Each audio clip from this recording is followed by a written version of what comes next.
नमस्कार दोस्तों। तो आज की मोदी सरकार इस रणनीति पर अमल कर रही है।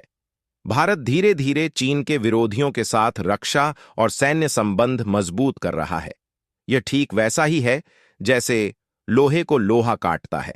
दक्षिण चीन सागर में जहां चीन का विभिन्न देशों के साथ विवाद है, वहां भारत ने वियतनाम जैसे देशों के साथ संबंध मजबूत करने की कोशिश की है।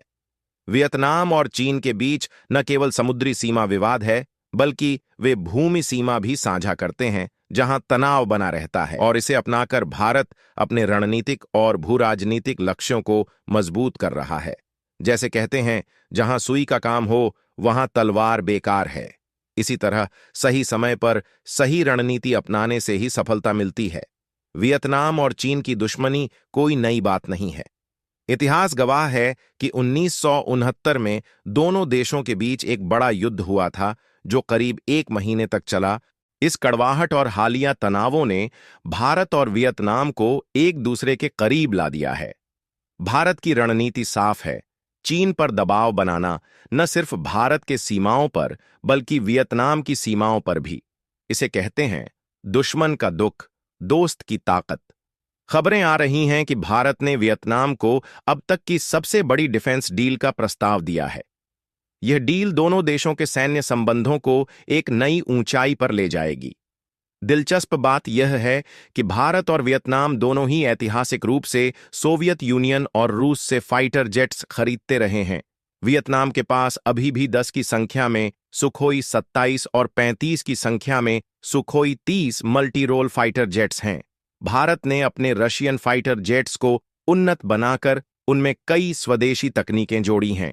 इनमें से सबसे अहम है अस्त्र मार्क 1 मिसाइल। यह भारत की पहली beyond visual range BVR air to air missile है, जो दुश्मन के फाइटर जेट्स, ड्रोन, हेलीकॉप्टर्स और मिलिट्री एयरक्राफ्ट्स को 101 किमी की दूरी से निशाना बना सकती है। जैसा कहते हैं, सपने वहीं देखो जो साकार हो सकें।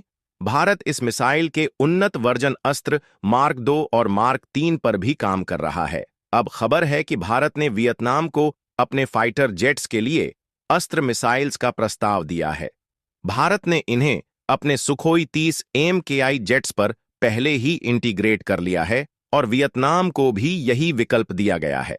भारत ने कहा है, जैसे लोहे को लोहा काटता है, वैसे ही यह मिसाइलें उनके सुखोई 27 और सुखोई 30 जेट्स को चीन के खिलाफ और घातक बना देंगी। यह साझेदारी केवल डिफेंस डील नहीं है, बल्कि चीन के खिलाफ एक मजबूत रणनीतिक कदम है। इसे कहते हैं एक तीर से 2 निशाने।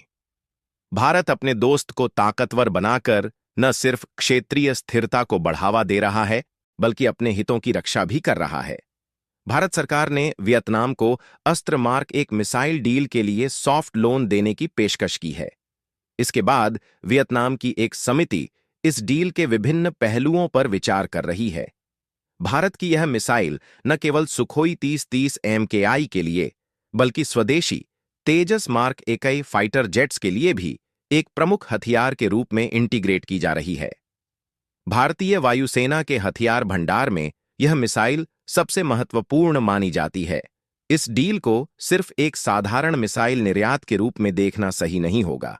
यह कदम दक्षिण चीन सागर क्षेत्र में भारत की रणनीतिक उपस्थिति को और मजबूत करने की एक बड़ी कोशिश है। वियतनाम फिलीपींस की तरह चीन के आक्रामक रवैये का सामना कर रहा है। भारत पहले ही फिलीपींस को ब्रह्मोस मिसाइल बेच चुका है और अब वियतनाम के साथ संबंध गहराने की दिशा में काम कर रहा है। इसे कहते हैं, जहां चोट करनी हो वहां सबसे पहले आधार बनाओ।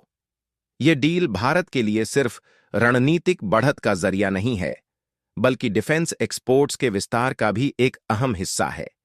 एक एक करके दक्षिण चीन सागर के देशों के साथ मजबूत रक्षा संबंध बनाकर भारत न केवल चीन के खिलाफ मोर्चा तैयार कर रहा है, बल्कि अपनी वैश्विक सैन्य छवि को भी मजबूत कर रहा है। क्या वियतनाम इस डील को स्वीकार करेगा? अब यह देखना दिलचस्प होगा कि वियतनाम भारत के इस प्रस्ताव को स्वीकार करता है या नहीं। अगर यह डील फाइनल होती है, तो यह दोस्त को ताकतवर बनाने और दुश्मन को कमजोर करने का एक आदर्श उदाहरण होगा। जैसा कहते हैं, दूर की सोच ही बड़ी जीत की कुंजी होती है। भारत का यह कदम न केवल सामरिक बढ़त देगा, बल्कि उसके रक्षा उत्पाद निर्यात को नई ऊंचाइयों पर ले जाने में मदद करेगा।